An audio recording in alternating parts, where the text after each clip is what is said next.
Chris Goforth alongside Scott McMahon here from David L. Boyd Field on the campus of the Boyd Buchanan School, where Notre Dame leads Boyd Buchanan 12-0 here at the half. Let's head downstairs to the field where the third member of our team, Dave Keelan's caught up with a guy that's got just a little bit of an interest in these two coaches in this game tonight. Dave? Yes, I have. I'm joined now by Coach Robert Akins. He is actually the head coach currently of Ringgold, but you were the coach of the 2003 state championship team here at Boyd Buchanan. Tell me about the reception you guys had earlier tonight. Well, we came before the game started, and there were probably 25 players there. It was great to see that some of those kids I hadn't seen for 10 years, and just to think about the special memories we had during that 2003 season, and even the seasons before and after that was very special. It was great to see them. You know, that was a pretty impressive run you guys had there throughout the 2003 season, but again, all those seasons around, just talk about some of those teams you had. Well, you know, really the first team that started off was a team in 1996 that went 11-1, and we got beat by BGA in the second round of the playoffs, and that's when they had Troy Fleming. So, you know, that started us off, and then, you know, the multiplier came in, and they multiplied us 1.8 and jumped us. I know the first year in the multiplier was from single A to triple A, and we were playing Knox Fulton and Red Bank then, and we had a hard time competing at that particular time. But then we started having runs where we were going 9-3, you know, 11-2, 12-2. And we went to the state championship, of course, in 2002, 2003, 2004. And if they had a coach that was decent, we could have won that thing 3 years in a row. We got beaten overtime in 2002 and also got beaten overtime in 2004.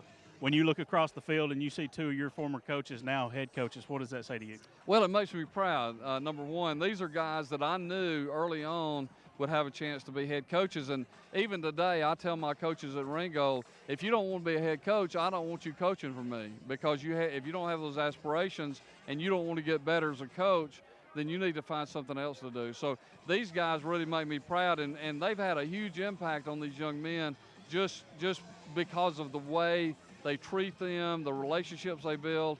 You know, these kids will remember these coaches for life, and that makes me proud to know that I had some part in helping them.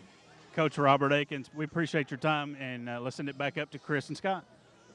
All right, thank you very much, Dave. What a great guy, Coach Robert Akins, and it's worth noting his son, Drew, was the starting quarterback here at Boyd Buchanan in 2003, and he's now an assistant coach at Ooltewah, kind of carving out his own legacy as a football coach. The Robert Akins tree of coaching is quite impressive, and obviously both the head coaches here tonight come off that tree and have learned a lot from Robert Akins, especially Coach Fant with his Akins is the offensive side of the football coach, and Coach Fant has a lot of his philosophies in his offense. Let's take a look at some statistical totals from this first half of football. Notre Dame leads where it counts, Scott, 12-0 there. You see those rushing yards, though, -5 for Boyd Buchanan. Boy, that is a huge difference, and that's what we talked about, trying to run the toss, sweep type plays, and Boyd has had no success with those plays tonight, and it shows with -5 yards rushing.